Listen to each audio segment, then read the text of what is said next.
In this video, we are gonna look into another important concept of SQL and NoSQL, and we will look how can we decide which kind of database should be used and why it should be used. And this is a very important interview question as well, where while asking something on system design, interviewer can ask you which database you will use, and as for answer, you should explain why are you using a certain kind of database. For that, you should have a good understanding of both of these kinds of databases, so for giving the best answer in the interview room. So let's look. So whenever we are talking about a database, we divide it into four pillars, and those four pillars look something like this. Number one is structure, second is nature, third is scalability, then we have property. So each database has these four pillars, and we will look into each of these pillars for each kind of databases. So let's start with first, which is SQL. So as we know, SQL stands for Structured Query Language, which is used to query a relational database management system. And how does an IDBMS look? Any IDBMS has table with rows or columns. When we have multiple tables and we have relations among those, that's how we call it IDBMS, relational based database management system, because we have relations among multiple tables and can be among columns, rows, and something like that. So in short, it has rows and columns and some relation among them. And SQL is used to manage that data in tables by queries like insert, update, delete, like those. Now let's look at the pillars of SQL. So number one that we'll be looking at is structure. Very simple. It has table, rows, columns. Second point, whenever we want to use an SQL database, we should have a predetermined schema in order to even use the SQL. So when we want to insert a data in an SQL database, and even we before thinking about data, we need to come up with a schema plan, which means what will the table name, what will be the rows, what column name will be there, what will be the data types of each rows, and what will be the relationship between tables. If we are looking at multiple tables, then what relationship will they hold? So this all information we have to think before even putting data into the SQL. Now let's look at the second pillar, which is nature of SQL. So by nature, SQL is centralized, or we can call it also concentrated. Now what does concentrated and centralized mean? Let's say you have a database server, and in that you have SQL running, there is a table one. So centralized here means like you have to have all the database tables, all the related database tables in the same server. Like they cannot be different. If table 1 is related to table 2 and table 3, or table 3 is related to table 2 and table 1,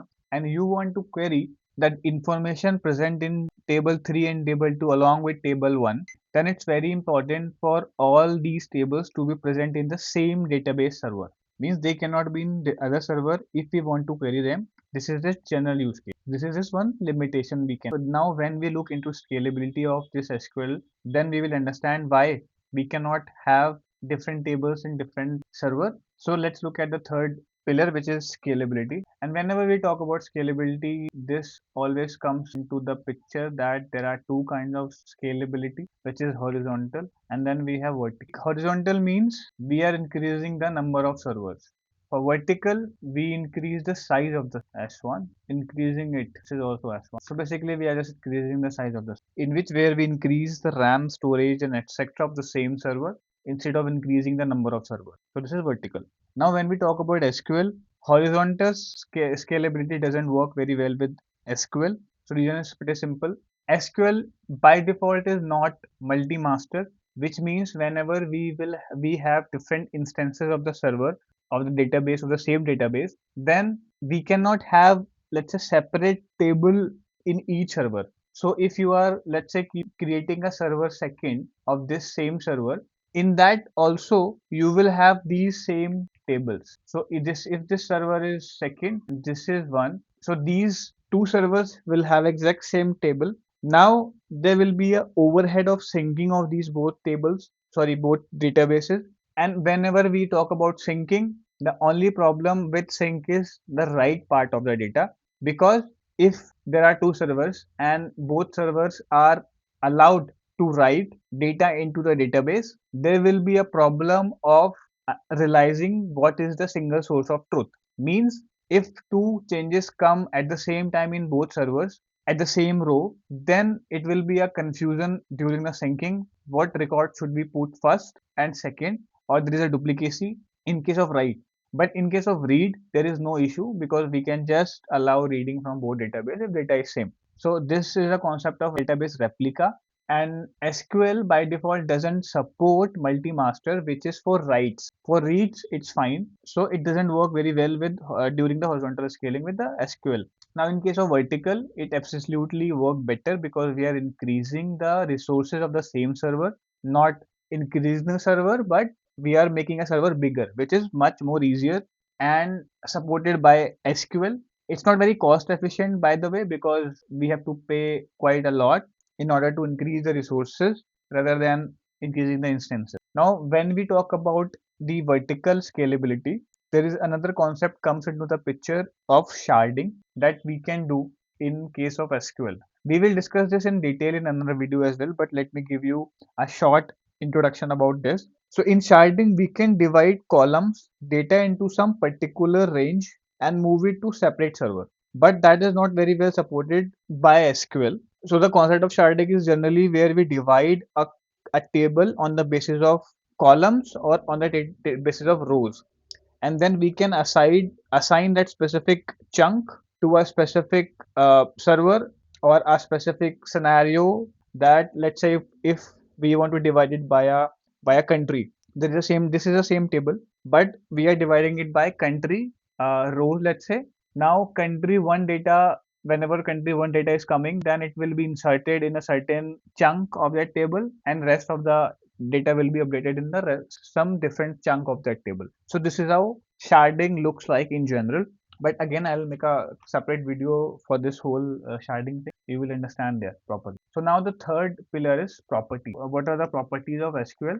So it is asset property, which is atomicity, consistency, isolation, durability. And why these properties exist? These property exist to make sure the integrity and consistency of the data. In general, properties are there to maintain some rules for data. Okay, this is what SQL structure is. I hope you understand it. Now let's move to the next part, which is NoSQL. See, it's not very hard. It's quite simple if you understand it properly. So whenever you are choosing a SQL database, there are certain limitations to it and certain pros for it.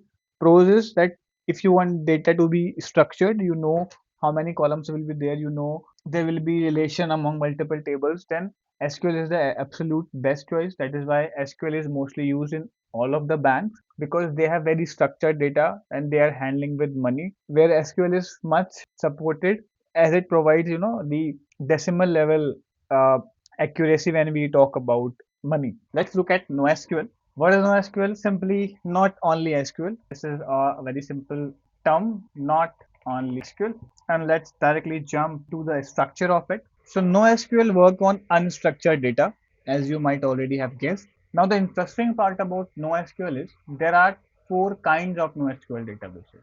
Let's first is key value, second is document DB, third is column wise, and fourth is graph DB. Now we will see at the structure of each of these kind one by one. So let's look at key value DB. The example is Dynamo DB. You might have heard about it. In this DB, we have a key and we have a value. Let's say we have a key of 1. Now, the value of this key value database is opaque. Means we don't know what kind of the data will be there in this value key. And we cannot query the data based on the value, but we can only query based on the key.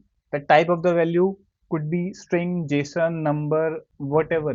Anything is possible in this key value structure. So that is why we are calling at value will be opaque. You can always query based on the key, but not on the value. Next is document DB. So basic is similar. It will also have a for this value, but the value type will be either JSON or XML. Since the value type is fixed, either JSON or XML, this is not opaque, and we can query based on the value as well, because we have some structure, a little bit of structure in the format of XML and JSON, and we can query using that. And best example for this is MongoDB. Now the third is column wise. Now this is a very interesting one. Listen carefully. Key format is similar. You can have a key, and value is what gets interesting. As the name suggests, it is a column wise database, which means there is a kind of a list of column and value for each key, and in that also we will have columns and value of that column. Okay, so this is column wise database where we have a key, and in value we will have a list of column and the value. Now if multiple keys can have multiple number of column value as well, means column value pair. For example, in key 1 we have a list of 3 column value pairs. In the second key we can just have one single column value pair or two column value pair. So it doesn't matter that amount, that there is no fixed number of column value pair that you can have value for each key. I know it sounds a little confusing when I say it, but rewatch it, you will understand. So this is column wise data. Next is graph database structure. So in this database, data is stored in the form of nodes and edges, where edges show some relationship with the node and edges can be a node for further edges. So how does it look? Let's say we have a friends group and a person is Raj. Now this is a node and these all are these arrows are all edges. Now Raj is friends with Rahul, Rishi, David, and many more. Now this friend Rahul will have more further friends. They can be common as well and they can be different as well. So here this is a node and these are the edge. But now this Rahul will become a node for further edges. Same goes for David, and maybe they can be friends as well.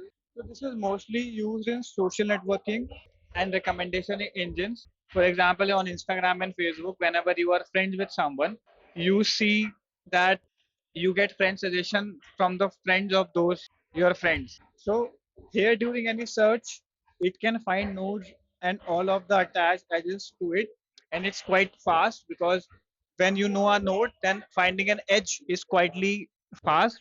Some edges are nodes for other, so it's a relationship mapping and it's quite faster. So in SQL we also have relations, but it does not fully scan the table. In graph database it is direct search. It does not have to do full scan because in SQL you have to find relation via joins and different tables.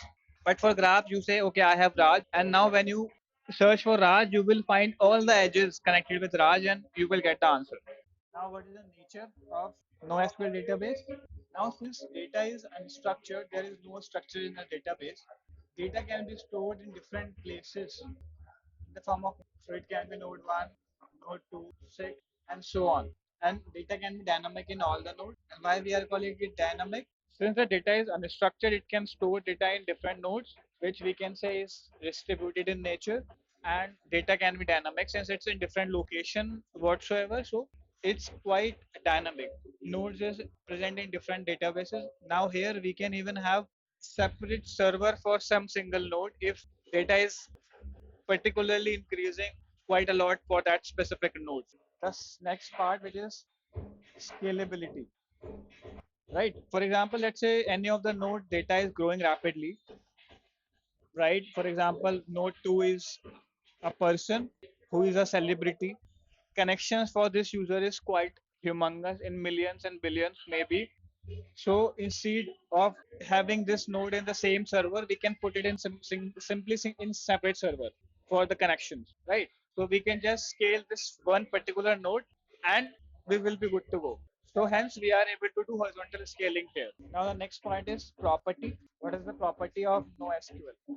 The property of NoSQL is that you did might not reflect immediately, but it will be reflecting in some seconds or few minutes. So eventual consistent. Now, when we talk about BA, it is highly available because we are saving data in a distributed manner and we are also doing replication to another node. Hence, highly available, even one node is down. As we talk about here, if we move this node in separate server and we can replicate that node as well. So, if this server is down and we want to access node 2, we will have a separate server, replicated server, where we can still use that node and it will be available for us. Now, what does save state means? The state of data can be changed without any interaction. And how we can do that? Since we are doing replication and using a technique called vector clock for their syncing. And what is vector clock? We will talk about it in different video. Is one of the technique for synchronizing the type of databases. So in case any data mismatches, they can update themselves with the latest data present. So there is nobody who gives a separate command to update that. And eventual consistency, I've already explained that you get the data after some minutes, but it will be updated. Now we come to our original question, which is when to use SQL and NoSQL. So if we want to use SQL, then our requirement should be flexible query functioning, multiple joins, multiple table relations, which can change with each query. We should have relational data, lot of relationship among tables or hierarchy as well, which means table A related to table B, table B related to table C, and now you cannot delete table B because there is dependency of two tables on that. Data integrity is highest in SQL because of S property, and it is very consistent due to its again asset properties, and it is highly used in financial institutions, and availability is quite high. Now for the NoSQL, we only have basic query search, or we don't know what column will be used for searching or what kind of data is there. There is no relation among tables. If there is no asset, then there will be no consistency. That is why we call it eventual consistent. We will use NoSQL if there are large amount of data for billions and millions of users at the same time and unstructured. Now, this is not asset property, so we might even miss some data because of it. It is very highly available and high performant because of inconsistency, whereas SQL is available low. It's not very high performant and highly available, but it is availability is quite moderate and consistency is there.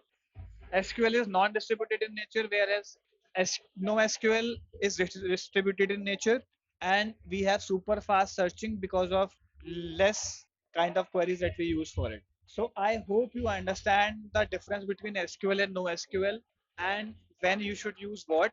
In case of any questions on queries, you can drop the comment down below.